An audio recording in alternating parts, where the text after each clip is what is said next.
आप सबका स्वागत है मेरे चैनल पर। दोस्तों, हम हर साल कई त्योहार मनाते। कई बार हम इन त्योहारों के पीछे की कहानियों को नहीं जानते।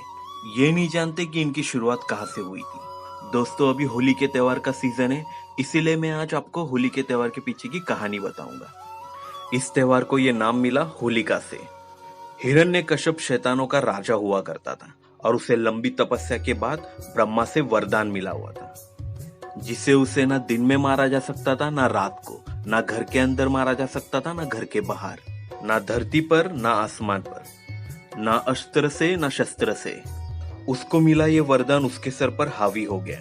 उसके बाद वो धरती पर और दूसरे युगों पर अटैक करता रहा। उसके बाद वो जा जाता सभी से कहता कि वो भगवानों की पूजा करना छोड़ दे और उसी को मानना शुरू कर दे।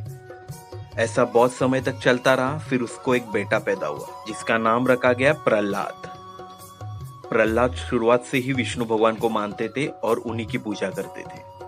जब बाहर के लोग हिरण्यकश्यप की पूजा करते और उसी का खुद का बेटा उसकी पूजा ना करता, ये देख के हिरण्यकश्यप बहुत ही क्रोधित हो गए।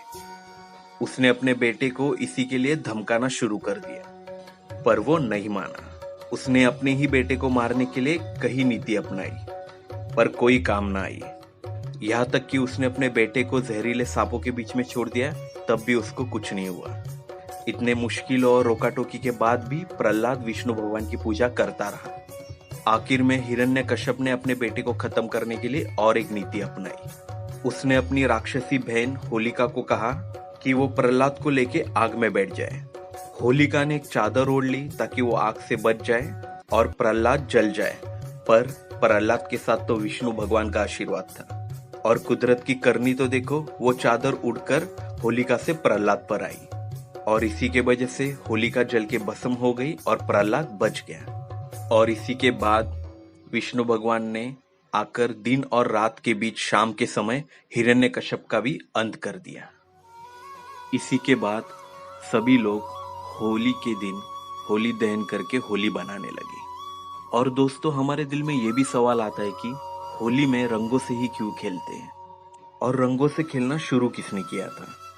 तो ऐसा तब से हुआ था जब कृष्ण भगवान ने अपने दोस्तों के साथ मिलकर वृंदावन में होली खेलना शुरू किया था। पुराने समय में रंगों को फूलों से बनाया जाता था और वो स्किन के लिए भी बहुत अच्छे होते थे। कुछ दशकों से इस रंगों को केमिकलों से बनाया जाता है। इसके अनेक नुकसान होते हैं दोस्तों, इसीलिए मैं आपको रिक्वेस्ट करता हूँ, आप केमिकल के रंगों का कम से कम इस्तेमाल करें।